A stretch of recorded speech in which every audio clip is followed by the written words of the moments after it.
अरे माँ के लिए तो दोनों बच्चे समान होना चाहिए। ध्रुव जी ने मन बना लिया, गए छोटी माँ के पास और कहा कि माँ तुम मुझे मेरे पिताजी की गोद में क्यों नहीं खेलने देती हो।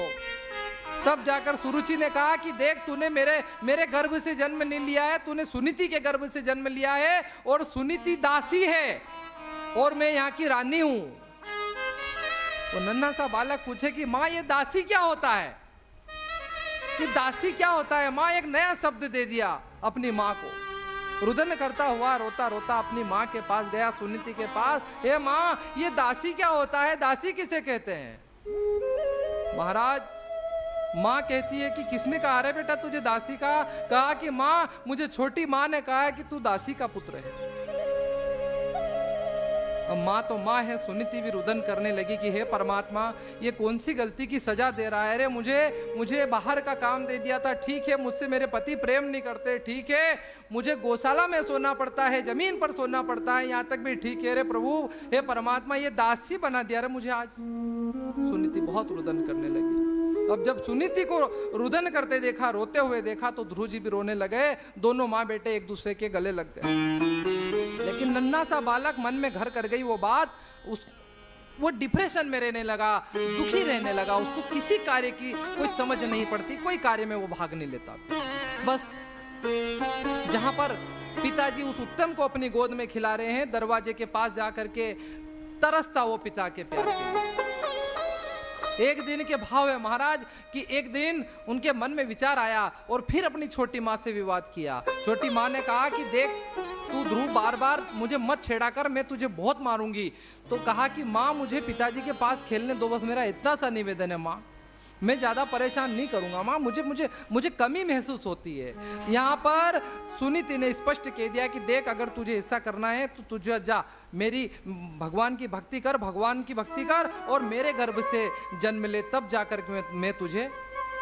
माँ ये भगवान कौन है, कैसे दिखते हैं और कहाँ मिलेंगे। उनने कहा कि तू जा ढूंढ भगवान को और उनसे मिल जाए तो प्रार्थना करना कि मेरे गर्भ से जन्म लेगा, तब जाकर के तुझे मैं अपने पिता की गोद में खेलने का अवसर दूंगी। नन्हा सा बालक क्या जाने, वो 5 वर्ष का अबोध बालक कि क्या व्यवस्था है महाराज। उसने संकल्प ले लिया ध्रुव जी ने, क्या कि अब मैं परमपिता परमेश्वर ये भगवान कौन चीज है, भगवान को ढूंढूंगा और उनसे प्रार्थना करूंगा और उनसे कहूंगा कि मुझे सुरुचि माता के गर्भ से जन्म दे। हे भगवान अब मैं ढूंढता हूं। संकल्प कर लिया और विचार कर लिया कि अब मैं घर से बाहर निकलूंगा। महाराज घर से बाहर निकलने का संकल्प और ऐसी बात सोच ली ध्रुव जी ने। और रात्रि के 12 बजे, देखो नन्हा सा बालक कितने यत्न कर रहा है। रात्रि के 12 बजे उसने सोचा कि आज मैं घर छोड़कर चला जाऊंगा, आज अपनी माँ को छोड़कर चला जाऊंगा। ये परमात्मा ये भगवान कहाँ मिलेगा, उस भगवान को ढूंढूंगा। लेकिन मन में विचार आ रहा है कि अगर मैं मेरी माँ को छोड़कर चला गया तो ये छोटी माँ मेरी माँ को बहुत दुख देगी। वो नन्हा सा बालक नाना प्रकार के विचार मन में ला रहा है महाराज।